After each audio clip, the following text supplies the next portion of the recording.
is globally everybody, not just football players, normal people, generally normal people, just having a lockdown. This COVID-19 scenario has that everybody had a huge impact emotionally because it's new, it's restricted.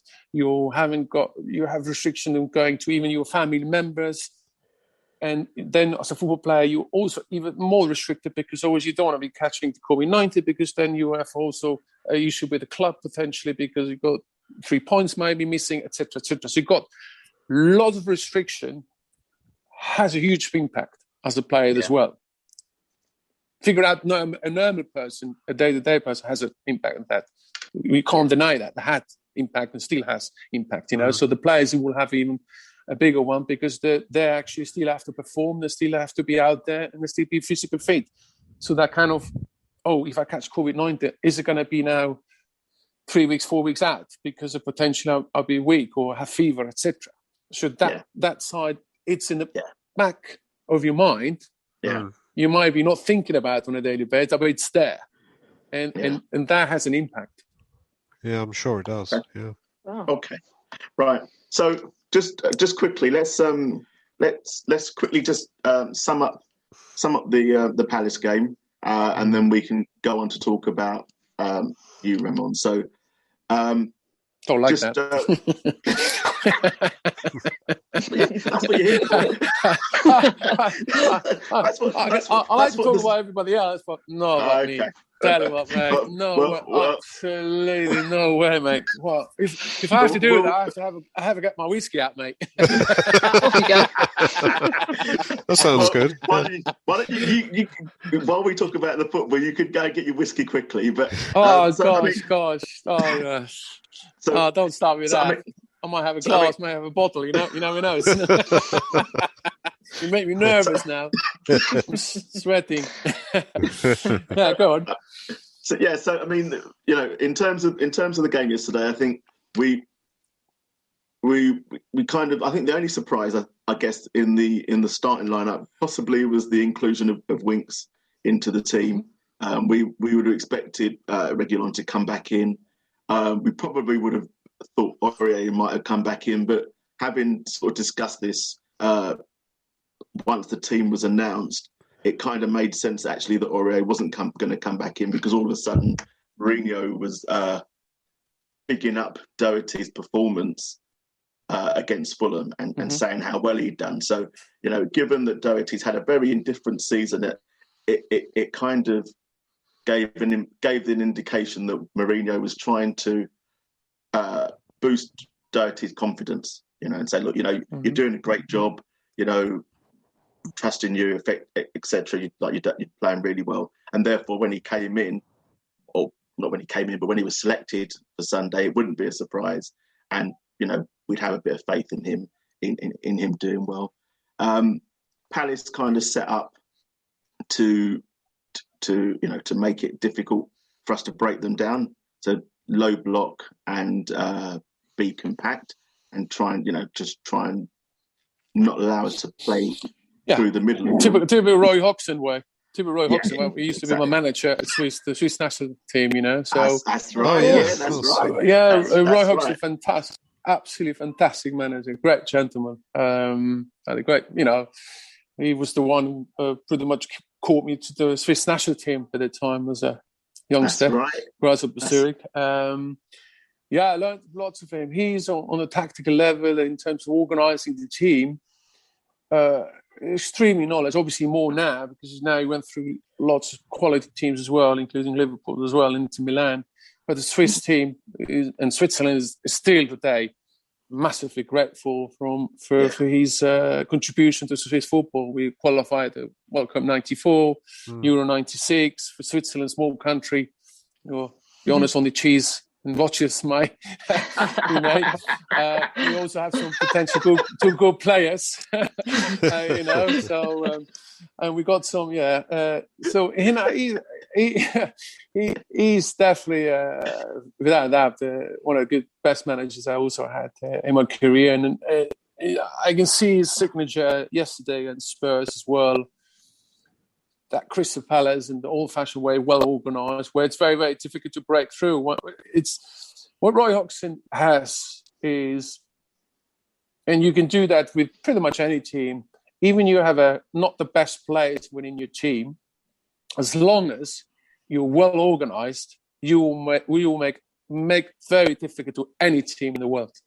Yeah. And it can be from youth academy to the first team to whatever it is. As long as you're well organized and you minimize the mistakes, that's where the quality of all my drops and actually the other ones might use it is that dropping the mistakes coming involved. And that's why actually, another team will score. But as long as you're well organized, you always have a choice either to draw or potentially have a lucky winner. And I think this is the philosophy Roy Hodgson always had from the early stages as a manager everywhere. He was well organized with potentially limited sources as players, but he was successful with that. Mm-hmm. So, I mean, for 25 minutes, that worked really well. And then we kind of started to press higher. And when they played out from the back, we got an opportunity. I thought Mora did brilliant work. Played well. Very good. I thought Very good.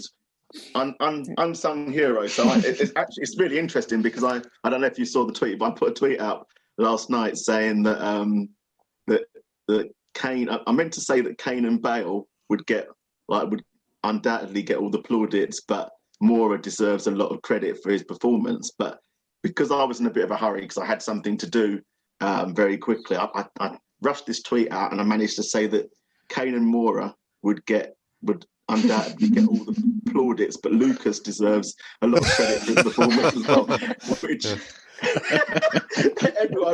everyone was at great pains to point out that actually that they were the same. They were the same person. Yeah, but to be fair, Steve, look, Lucas does run around a lot, so he does. Oh, He could two people on the pitch the amount that he runs around. But anyway, so it was fantastic. He set the ball, nicked the ball, played it into to Kane, and Kane his cross into Bale in the far post, and Bale was not gonna miss from there. And we kind of took control of the game, and you thought, great, fantastic. And then the last 5 minutes of the first half, then you see Palace start to get a bit of a foothold in the game a little bit more. And this is the slight concern I think with Tottenham at the moment, is that when a team gets a foothold in a match, you can kind of see a goal coming. You can.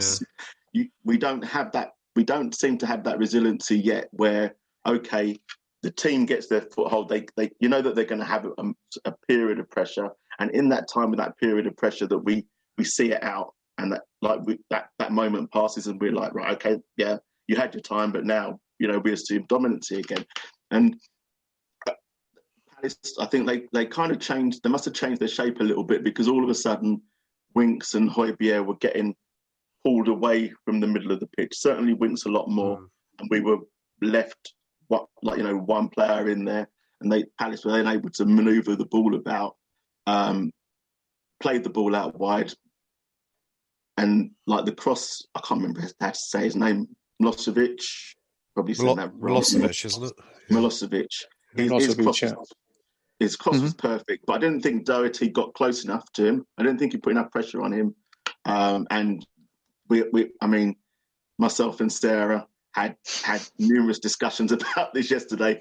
But in terms of Doherty kind of being pulled out of position and going chasing the ball when he probably didn't need to, meant he was too far away actually to put pressure on Milosevic to cross it, and his cross was superb.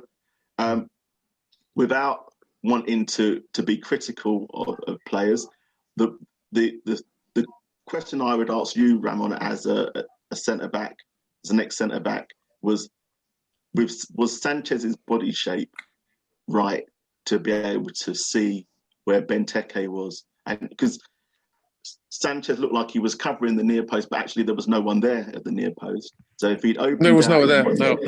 So if he'd opened out his body shape, that he would see that there was no one there, and that the threat was behind him, and that he would have been able to deal with that a bit better.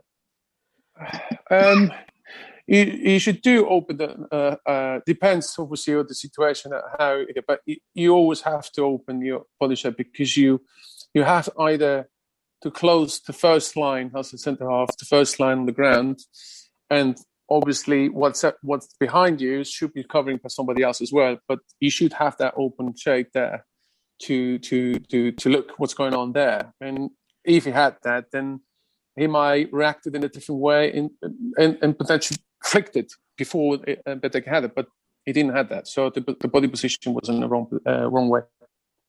But Benteke finished that superbly. It was a well taken header. It was fantastically taken. Oh yeah, header. it was absolutely fantastic. We have to all credit to him. So yeah.